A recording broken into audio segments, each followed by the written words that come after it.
to Red Reviews. Today we're taking on the Commuter. Now the Commuter takes place in what I like to call the Liam Neeson subgenre of action movies that includes things like Taken 1, 2, and 3, Unknown, Nonstop, A Walk Among the Tombstones, and Run All Night.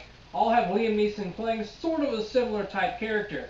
And this time around in the Commuter, we find Liam Neeson on a train, approached by a mysterious woman who gives him an offer of $100,000 to find a passenger, someone that doesn't belong on the train.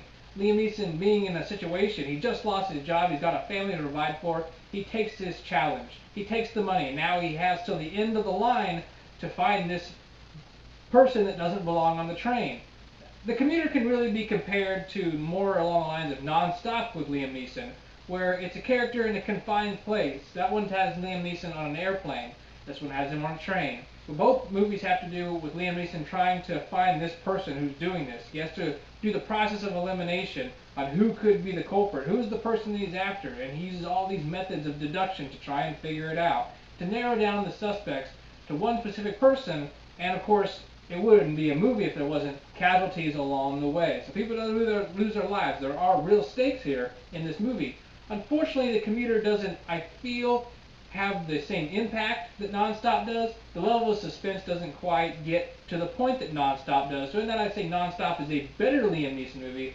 Although the stakes were high in this movie with his family being kidnapped, no point did it actually feel like the stakes were as high as they were in movies like Nonstop.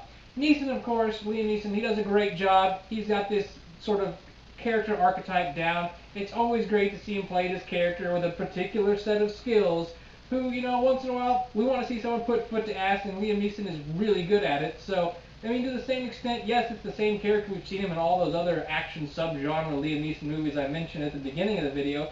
But it's fun to see him play this, so if you're good at something, might as well just live it up.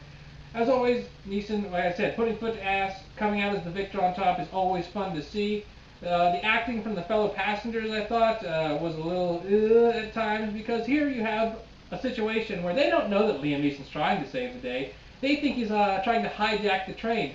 But their reactions to some of his outlandish tactics, maybe like waving a gun around or spouting off this conspiracy theory that someone on the train doesn't belong, they handle it pretty well, although they think he's crazy, but none of them take it upon themselves to try and really subdue him. They just kind of let him go about his business. And this movie has, by the end of it, one of the most over-the-top train crashes I've ever seen, probably since Under Siege 2 with Steven Seagal. It's kind of ridiculous, and the movie is actually worth checking out just for that crash alone.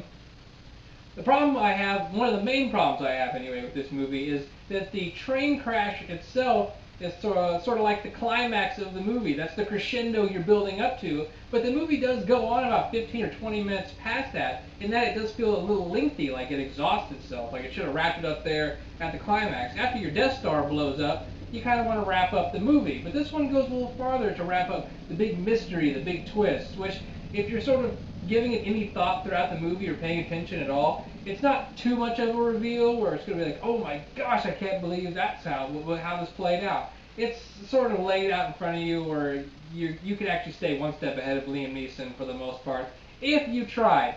So like I said, I wouldn't put it on par with Nonstop. I'd put it on par more with his movie Unknown, where, you know, it's an interesting time with the movies.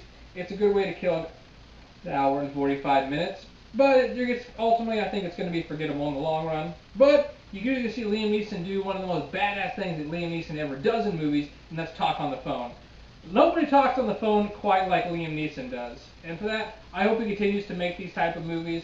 Like I said, I wouldn't go and like rush out to the movies and see it. But if there's nothing else late night on, definitely check out Liam Neeson in The Commuter. It's a good way to spend, like I said, an hour and 45 minutes.